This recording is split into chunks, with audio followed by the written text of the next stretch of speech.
Hey, what's up, guys? J.P.'s World of Wrestling, your man J.P. here. And my goodness, another sad one today. Because of course, yesterday I heard about the news that modern era WWE wrestler Bray Wyatt has passed away. The guy was only 36 years old. I mean, man, taken from us way too soon. Now, you guys know I'm not big into modern wrestling. And I'm not gonna spend a lot of time knocking it or whatever. Just if you like modern wrestling, great.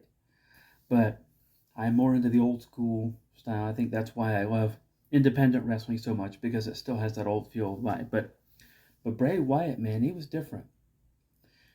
Bray Wyatt was one of those guys that took a character and owned it, and he used that character to tell stories. The same type of stories that they used to tell in the WWF back in the day. And the storylines that they put Bray Wyatt in were actually somewhat compelling. Now, I wasn't a fan of the Fiend character that he portrayed. I was more of a fan of like the early Bray Wyatt stuff, like the original Bray Wyatt stuff that was almost like a Waylon Mercy type character. But then when they brought him back under a mask and called him the Fiend, and his alternate personality was like a Mr. Rogers character, I didn't really like that. And honestly, I didn't like the Funhouse match, the cinematic match with John Cena a few years back at WrestleMania. I didn't care for that.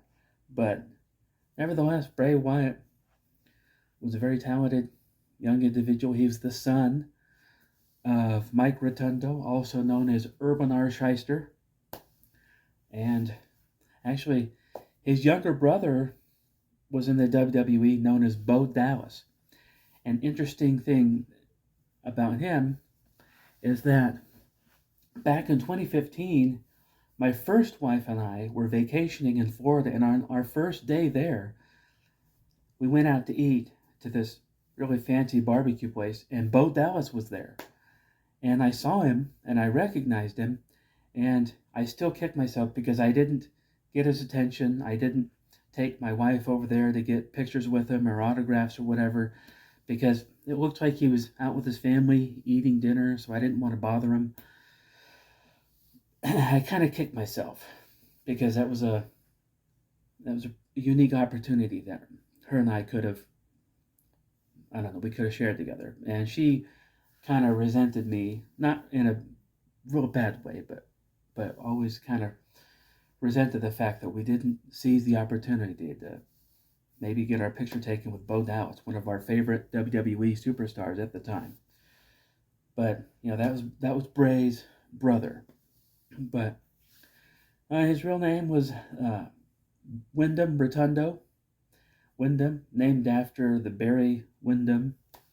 Barry Windham, I think, was Bray and Bo's godfather, because Barry Windham and Mike Rotundo were really good friends in real life. Were like very close friends, almost like brothers.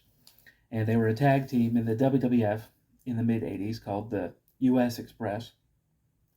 Very cool tag team. But then they both went to WCW, and they came back singly in the WWF. Of course, Mike Rotundo came back as IRS. And Barry Windham came back to the WWF a couple times, but they went to WCW. He was back and forth. But, man, Bray Wyatt, taken from us way too soon. He was 36 years old. I heard that he died from a heart attack, and which is just, it's very, very sad. So, yeah, another wrestler gone from this world, gone but not forgotten.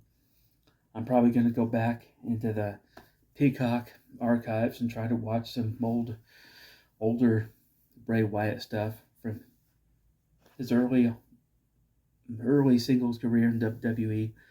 So, and like I said, I preferred the original Bray Wyatt stuff as opposed to when he came back as the Fiend. I just liked it better. But that's just me. But anyway, yeah. My condolences to the Rotundos for their loss, because it is a devastating loss. He was way too young. So, Bray Wyatt, rest in peace, my friends. And that is going to do it for this video. So, if you're new here, go ahead and like and subscribe. My videos usually aren't like this. I usually try to involve a lot more fun and everything. But anyway, like and subscribe and share. And I'll see you next time.